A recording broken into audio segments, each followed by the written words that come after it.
Assalamualaikum warahmatullahi wabarakatuh. Selamat pagi, salam sejahtera untuk kita semua. Perkenalkan, nama saya Margaret Hasian dari kelompok 7 ingin mempresentasikan tentang faktor-faktor yang mencirikan pengalaman e-learning guru sekolah menengah dan mahasiswa sarjana Universitas di Yordania. Sebelum dari itu, saya mohon izin untuk memperkenalkan anggota kelompok 7. Yang pertama ada Tiara Fibrianti Ningtyas dengan NPM 080, yang kedua ada Singgi Alfi Yahya dengan NPM 0886, yang ketiga ada Fitri Dwi Jayanti dengan NPM 213, dan yang terakhir ada saya, Margaret Hasian Siagian dengan NPM 219.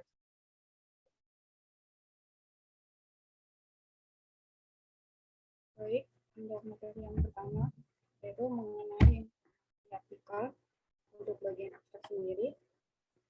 Jadi artikel ini berisi 2 kumpulan data yang diperoleh untuk mengembangkan pemahaman tentang faktor-faktor yang mencirikan pengalaman e-learning guru sekolah menengah dan mahasiswa sarjana di Yordania. Kedua dataset dikumpulkan melalui kuesioner elektronik. Dataset guru sekolah menengah dikumpulkan menjelang akhir semester kedua tahun ajaran 2019-2020, dan dataset mahasiswa sarjana dikumpulkan selama semester musim panas tahun yang sama. 666 peserta menanggapi kuesioner guru sekolah menengah dan 1.000 peserta menanggapi kuesioner mahasiswa sarjana universitas. Pendekatan pemodelan persamaan struktural yang digunakan untuk menganalisis data, penelitian di masa depan mungkin memperluas 2 model data dengan mengumpulkan data tentang faktor-faktor lain dan memeriksa dampaknya terhadap pengalaman e-learning guru sekolah menengah dan mahasiswa sarjana di Yordania dan negara-negara lain. Selain itu, kumpulan data dapat dibandingkan dengan data lain dari berbagai negara berkembang dan maju. Untuk yang kedua yaitu spesifikasi. Subjeknya yaitu pendidikan, untuk subjek lebih khususnya yaitu pada teknologi pendidikan. Minus data yaitu berupa tabel. Lalu bagaimana data itu diperoleh? Melalui survei, 2 kuesioner elektronik dikeluarkan untuk mencari tanggapan dari guru sekolah menengah dan mahasiswa sarjana Universitas di Yordania tentang pengalaman e-learning mereka.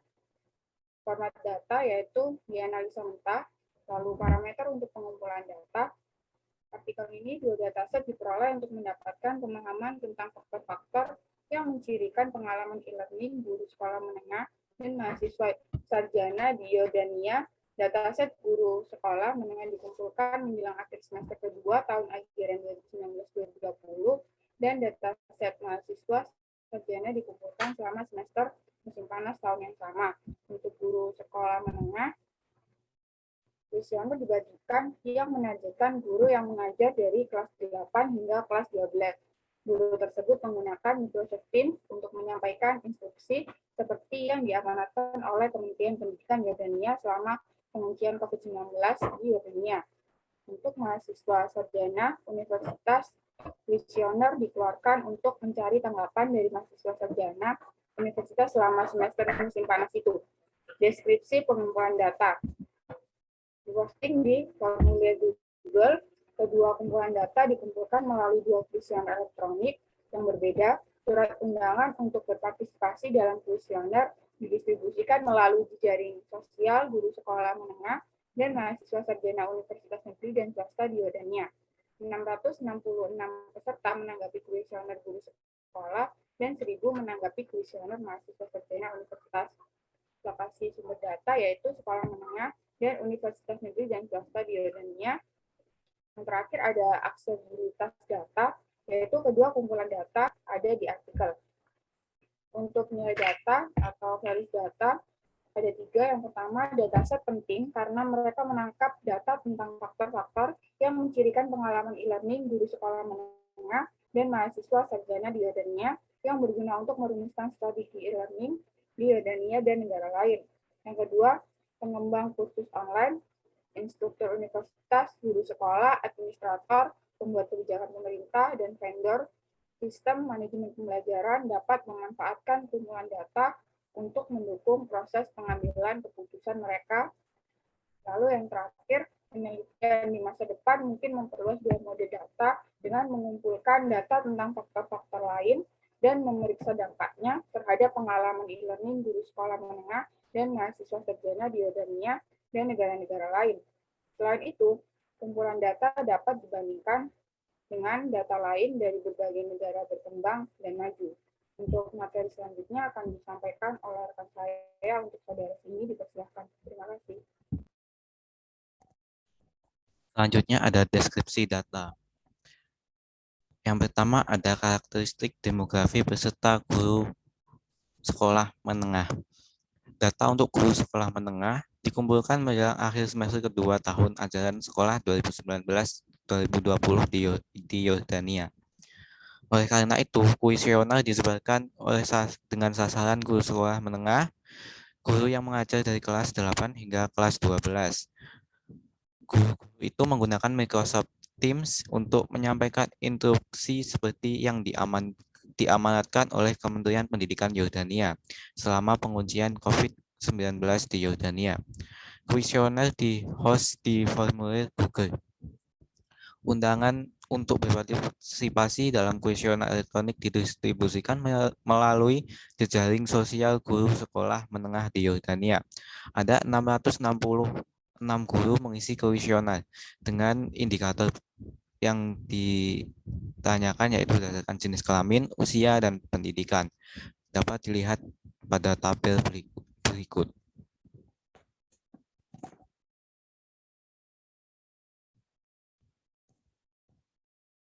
Yang selanjutnya ada karakteristik demografi peserta mahasiswa sarjana universitas. Data untuk mahasiswa sarjana universitas dikumpulkan selama semester musim panas tahun akademik 2019-2020 di Yordania. Di-host di formulir Google, kuesioner ini dikeluarkan untuk mencari tanggapan dari mahasiswa sarjana universitas, baik negeri maupun swasta yang ada di Yordania, tentang pengalaman e-learning mereka. Surat undangan untuk berpartisipasi dalam kuesioner elektronik ini dikirim melalui jejaring sosial mahasiswa sarjana universitas baik negeri maupun swasta yang ada di Yordania. Ada 1.000 tanggapan terhadap kuesioner yang diperoleh. Berikut hasil dari kuesioner mahasiswa sarjana universitas dengan indikator jenis kelamin, usia, dan tingkatan akademis.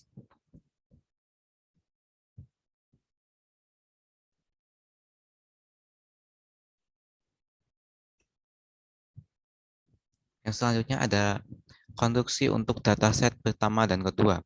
Untuk kedua set data, semua konstruksi dioperasionalkan menggunakan item yang divalidasi dari penelitian sebelumnya. Pada tabel ini disajikan konstruksi untuk kedua set data, jumlah item yang terkait, dan sumber daya yang diperoleh.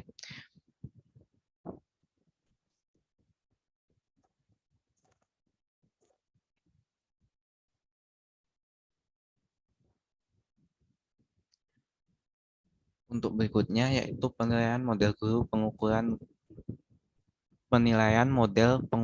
guru sekolah menengah. Untuk menetapkan validitas konvergen untuk setiap model pengukuran, 4 kriteria dinilai, yaitu yang pertama ada standar faktor loading atau FL untuk setiap item yang harus lebih besar dari 0,5.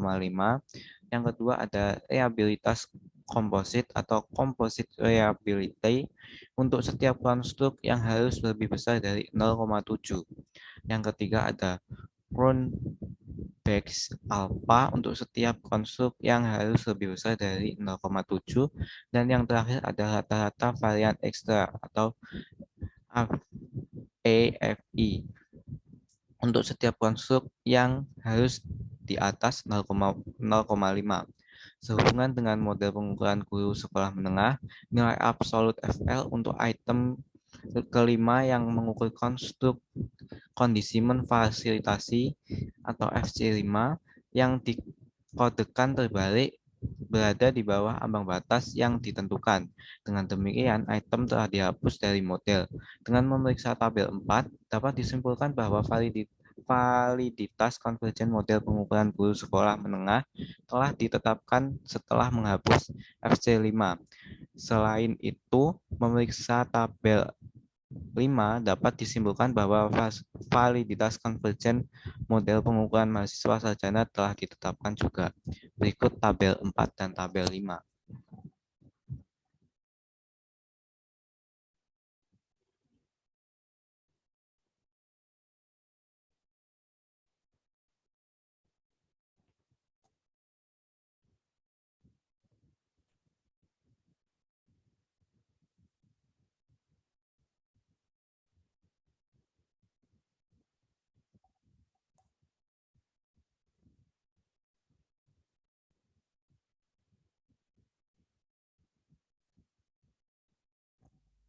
Yang selanjutnya ada matriks HTMT untuk model pengukuran guru sekolah menengah.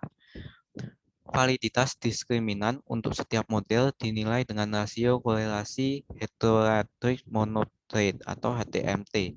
Karena ini adalah pendekatan yang paling ketat untuk mencapai tujuan itu.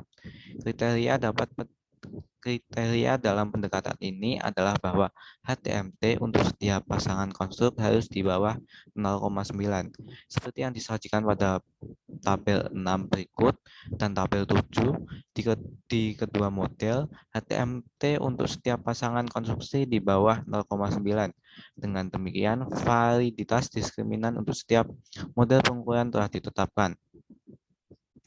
Catatan PE, kemudahan penggunaan yang dirasakan, PU, kegunaan yang dirasakan, US, kepuasan pengguna, SN, norma subjektif, AT, sikap terhadap penggunaan, IC, niat untuk penggunaan terus-menerus, CS, efikasi diri komputer, kemudian OE, ekspektasi hasil, CA, komputer kecemasan, dan CX, kompleksitas, kemudian ada CT, kompatibilitas, TS, dukungan teknis, dan FC, kondisi memfasilitasi. Untuk selanjutnya akan dijelaskan oleh teman saya.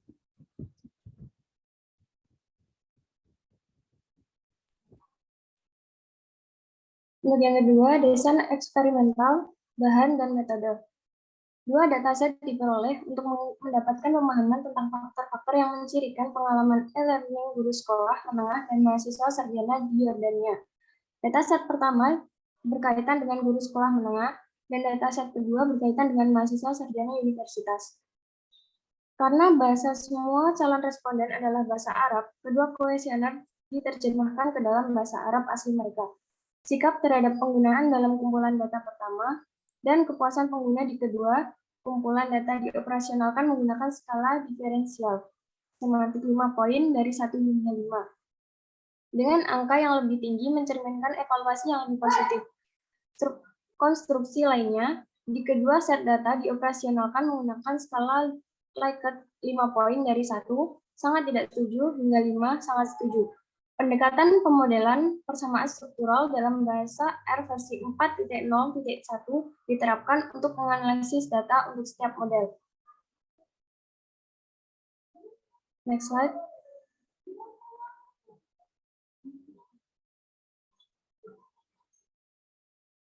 Matriks 7 merupakan matriks HTMT untuk model mahasiswa sarjana universitas. Untuk catatan, PE merupakan kemudahan pengguna yang dirasakan, PU kegunaan yang dirasakan, SN norma subjektif, IC niat untuk terus digunakan, LM komunitas pembelajaran, LN konten pembelajaran, LP personalisasi pembelajaran, dan US kepuasan pengguna. Untuk mengkonfirmasi kecocokan masing-masing model digunakan 5 kriteria. Yang pertama, Comparative Fit Index, CFI. Kedua, Tachynomics Index, TLI. Relative Non-Centrality Index, RNI. Root mean square error of approximation, RMSEA, dan Standardized root mean square residual. Setiap model memenuhi ambang batas 5 kriteria seperti yang ditunjukkan pada tabel 8. Tabel 8 merupakan indeks kecocokan model struktur guru sekolah menengah dan mahasiswa sarjana universitas. Next slide. Pendekatan pemodelan persamaan struktural dalam bahasa R versi 4.0.1 diterapkan untuk menganalisis data untuk setiap model. Lampiran E dan lampiran F masing-masing memiliki kode R untuk menganalisis dataset guru sekolah menengah dan siswa sarjana. Tabel 9 menyajikan hasil analisis model struktural mahasiswa sarjana universitas. Bisa dilihat pada tabel 9. Next slide.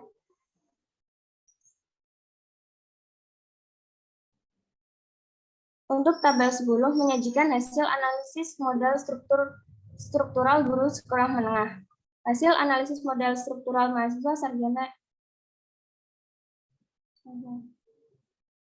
Tabel 10 hasil analisis model struktural guru sekolah menengah.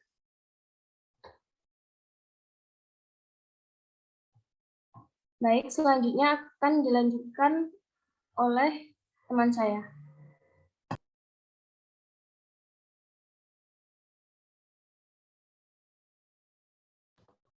Ya, terima kasih. Akan saya lanjutkan materi selanjutnya, yaitu tentang pernyataan etika. Persetujuan etis yang digunakan untuk mengumpulkan kedua dataset yang diperoleh dari Universitas Al-Husain bin Talal di Jordania. Pada halaman pertama dan kedua kuesioner elektronik, tersaji dengan jelas tujuan penelitian bahwa berpartisipasi dengan jelas tujuan penelitian bahwa berpartisipasi dalam kuesioner secara sukarela dan jawabannya dirahasiakan. Informed consent dari semua peserta diperoleh dengan baik sebelum berpartisipasi dalam kuesioner. Next.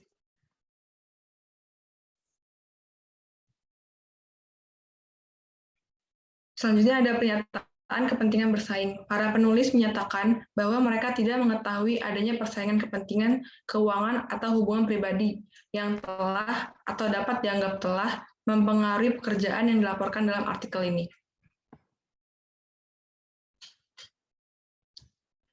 Sekian presentasi kami dari kelompok 7 mengenai data tentang faktor-faktor yang mencirikan pengalaman e-learning guru sekolah menengah dan mahasiswa sarjana Universitas Yordania. Mohon maaf bila terdapat kekurangan maupun kesalahan. Selebihnya kami ucapkan terima kasih. Wassalamualaikum warahmatullahi wabarakatuh.